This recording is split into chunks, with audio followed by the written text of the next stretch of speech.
Bless laughed and gave one of them a big hug over his overcoat instead, having seen his spirit, the wonderful, intractable spirit, one outcast to another. They surprised her just as she had surprised them, by not cowering as though expecting to be struck senseless, one outcast to another. I ran past them down the tracks in a sudden impulse to run like I always ran all my young life, across the mountains in the east. My legs hadn't lost their strength, for I could feel and hear the space I was pushing into push back.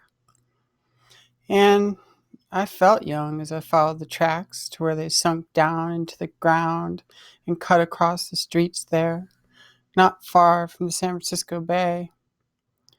The streets may have plowed down the trees, the homes, the world in their way, but they couldn't stop these tracks. Only the national rails could hold ground over the network of roads constructed thereafter. Bless raced after me and soon caught up.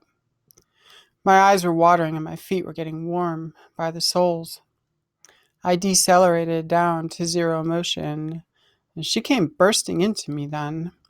And with her momentum, we both took flight, and she was holding me fast in her arms, just laughing hysterically as we fell together to the ground, ripping new holes into our clothes beside the tracks.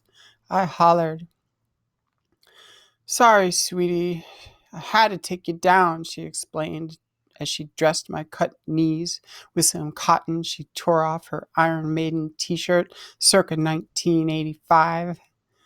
"Wow, you sure can run." More insane laughter.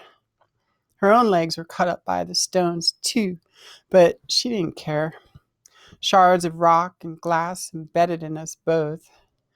We plucked them out of our legs and arms like it was commonplace.